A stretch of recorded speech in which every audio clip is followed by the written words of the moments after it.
좋은 아침입니다. 5월 8일 어버이날 오늘의 이슈 한 번에서 전달해 드리도록 하겠습니다. 현대해상 계약건입니다. 1, 2심 판결을 뒤집고 보험금 지급 안 해도 된다라는 대법원 판결이 나왔는데 어떤 계약 내용이 숨어져 있는지 한번 보고요. 3기 신도시 2차 발표됐습니다. 30만 가구의 공급 종지부를 찍고 고양 창릉 부천 대장지구의 전문가들의 견해를 한번 들어보도록 하고요. 신흥국 펀드죠. 베트남, 중국, 인도 펀드의 현재 성적과 그리고 향후 전망에 대해서 살펴보도록 하겠습니다. 미국 주식 열풍이 뜨겁습니다. 그 이유가 뭐고 또 어떤 주식이 뜨는지 한번 살펴보도록 하고 마지막으로 수백억 가상화폐 사기가 또 발생됐는데 이 기사까지 한번 보도록 하겠습니다. 먼저 보험 관련 기사 보도록 하겠습니다. 암 검진 사업이 확대된다는 내용이고요. 기존의 위암, 간암, 유방암, 대장암, 자궁경부암 이렇게 5개 암에서 폐암이 여기에 추가가 됨으로써 6종으로 늘어나게 된다라는 내용입니다. 결과적으로 건강검진 혜택이 늘어나게 됨으로써 폐암검진할 때 들었던 비용이 11만원에서 11,000원으로 거의 90% 줄어든다는 내용이고 건강검진 사업 확대에 대한 기사들은 지속적으로 나오고 있는 것 같습니다. 그리고 건강증진형 보험 가입자들 예를 들어서 보험을 가입하고 만보를 걷게 된 보험료를 1,000원 할인해 준다거나 또는 T맵을 활용함으로써 내 운전 습관을 보험사에 보내게 되면 보험료 할인받는다거나 이러한 것들을 말하는 건데 결과적으로 보험 가입자가 내 건강을 관리한다거나 내 운전 습관을 잘 관리함으로써 위험을 줄인다라는 것들을 보험사에 알리면 보험사가 이를 통해서 보험료 할인 같은 혜택을 주는 것인데 여기서 가장 핵심이 되는 것은 바로 이 데이터를 수집하는 그러한 기계입니다. 수집해서 보험사로 이 데이터들을 보내는 그러한 방법들 이것에는 분명히 어떤 기기들이 지금 현재 쓰이고 있고요. 이런 기기들은 통상 이제 고가의 기기들인데 이 기기들을 보험가입자가 사서 이걸 활용하는 것보다는 보험사가 가입자에게 지급하는 방식으로 많이 활용될 수밖에 없는데 현행보험업법상 아시다시피 보험사가 가입자한테 줄 수 있는 혜택은 3만원으로 제한되어 있습니다. 연간 보험료의 10% 또는 3만원보다 작은 금액으로 되어 있기 때문에 결과적으로 보험사가 이러한 웨어러블 기기를 가입자에게 줄 수 없다 보니까 이러한 보험 가입자, 즉 건강증진형 보험 가입자를 확보할 수 없게 되는데 이러한 규제들을 완화함으로써 결국은 보험사가 웨어러블 기기를 보험 가입자한테 지급할 수 있게 됨으로써 보험 가입자로서는 혜택이 늘어나고 보험사로서는 어떻게 보면 손해율을 줄일 수 있는 또 언더라이팅을 좀 더 완화함으로써 완화 자체라는 것은 이제 비용의 문제 측면에서 말씀을 드리는 겁니다. 그러한 것들이 양측의 혜택으로 이어질 수 있다라는 내용입니다. 어제 기사에서도 말씀드렸듯이 금융 규제가 이제 네거티브 방식으로 바뀐다 그랬죠. 이것들은 결국은 기존 규제들의 문제들을 어떻게 보면 좀 완화한다는 얘기인데 이렇게 완화되는 규제 속에서 다양한 사업들이 확장되고 이러한 혜택들이 보험 가입자로 늘어나기를 좀 바랍니다. 그리고 폐결액 숨기고 보험 계약을 했다. 이게 이제 노래방 주인이 노래방 직원을 피보험자로 해서 본인은 수익자로 해서 보험 계약을 한 형태인데 이 피보험자가 종업원이었고 이 종업원이 가입하고 이틀 만에 폐결핵으로 사망을 했습니다. 근데 1심, 2심에서는 사실 폐결핵은 감기나 다른 폐질환 또는 흡연과 관련된 증상으로 취급이 된다. 이 증상만 가지고 이게 결핵인지 아닌지 일반인들은 알 수 없다라는 것이죠.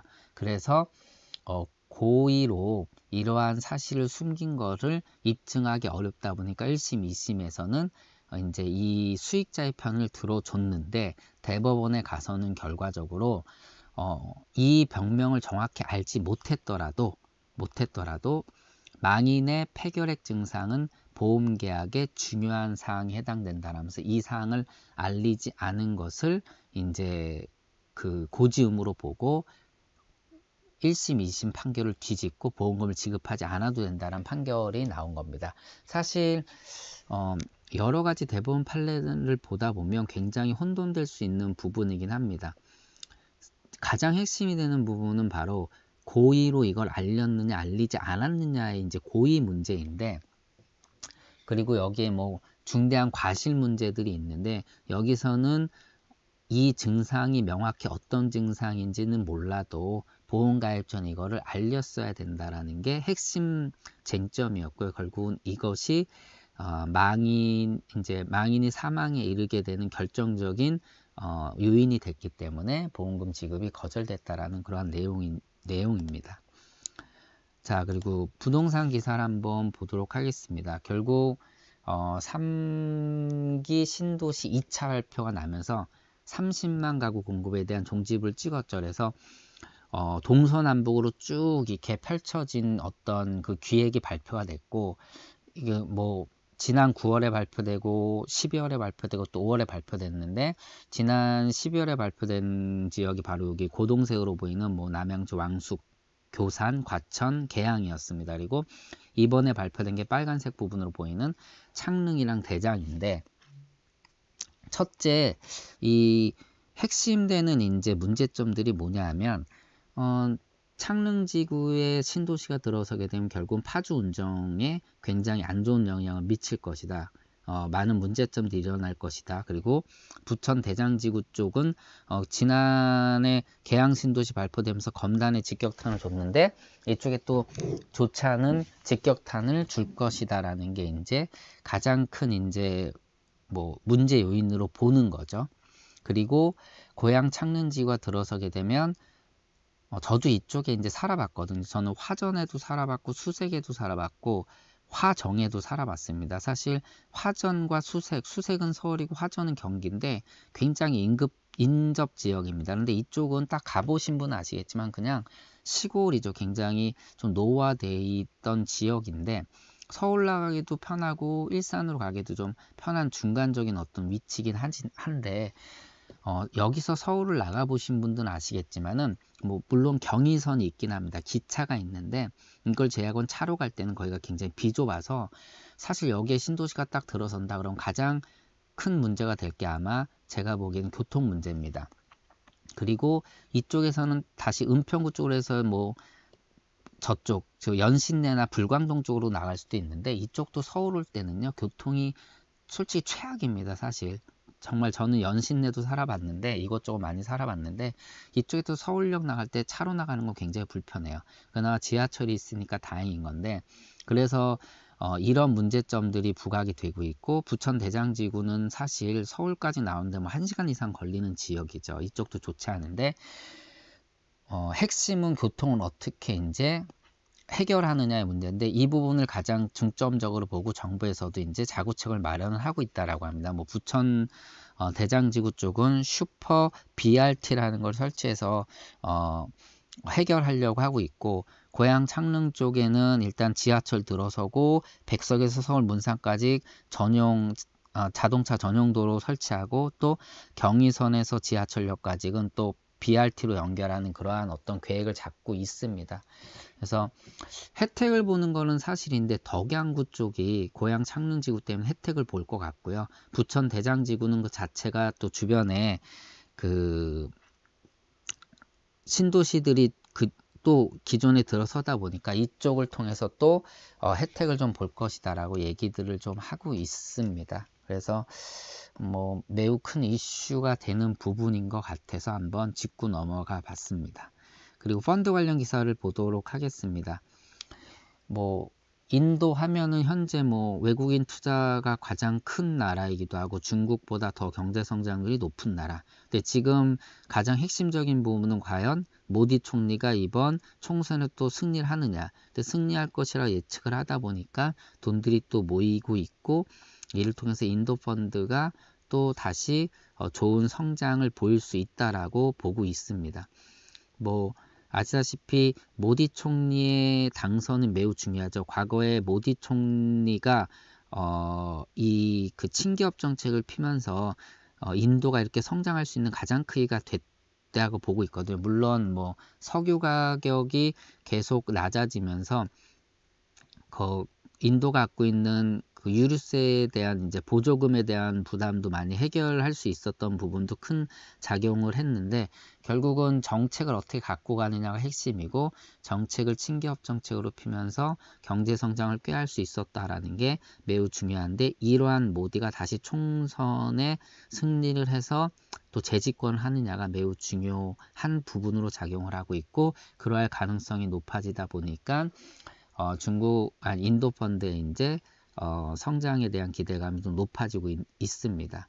그리고 뭐 베트남은 뭐 포스트 차이나 넥스트 차이나라서 과거 중국이 G2로 성장할 수 있었던 계기가 세계 공장이 중국으로 몰리면서 뭐 값싼 노동력, 젊은 인구 이런 거를 통해서 몰리면서 선순환 경제가 마련됐었죠. 네, 고용이 발생되고 고용이 발생되면 이제 당연히 임금이 늘어나면 소비가 활성화되고, 소비가 활성되면 다시 수요가 늘어나면 공급이 늘어나고 하는 선순환 경제. 이것이 베트남 시장의 가장 큰 경제 성장의 핵심 요인으로 현재 작용하고 있어요. 여기뿐만 아니라 과거와 달리 거시경제 지표가 커진 부분도 그렇고, 뿐만 아니라 금융에 대한 규제들이 굉장히 완화가 되면서 시장이 튼실해지고 있다라는 것이죠. 그래서 베트남 펀드에 대한 기대도 굉장히 좋은 방향으로 보여지고 있습니다. 마지막으로 중국 펀드죠. 최근엔 이제 중국 펀드가 사실 수익률이 최근에 많이 올라오면서 환매가 많이 일어났습니다.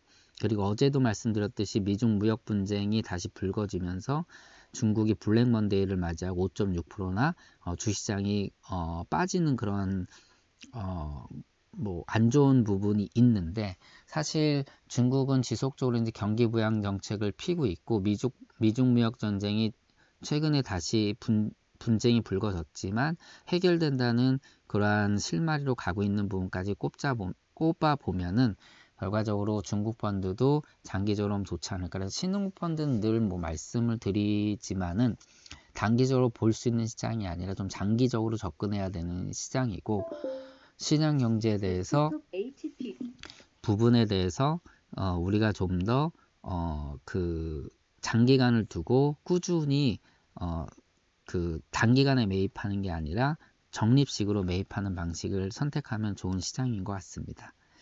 그리고 재택 관련 기사를 보게 되면은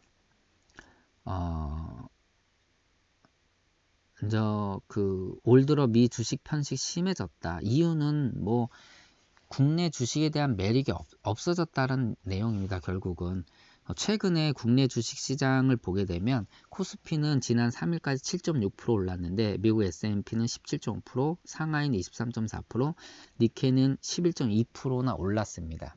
그리고 이러한 시장의 수익률 격차는 중장기 수익률로 보면 더 벌어진다는 얘기죠. 이에 비해서 미국 주식이 어느 정도였냐면, 뭐 지난번에 아마존 주식 얘기했죠. 우리가 이제 소수점으로 매수한다는 말씀드렸는데, 아마존 주식이요, 올해 30.7% 올랐고 최근 3년 동안 192%나 올랐습니다. 그리고 마가라고 해서 팡을 대체하는 기업들을 마가 기업이라고 하고, 말씀드린 대로 마이크로소프트, 애플, 알파벳 그리고 아마존인데, 이 네 종목의 3년 평균 상승률이 135%입니다. 그러니까 국내 펀드 900개 주식형 펀드의 평균 수익률이 4.9%인 거에 비하면은 1분기 평균 수익률이 19.2%에 달하니까 엄청나게 차이가 난다라는 것이죠.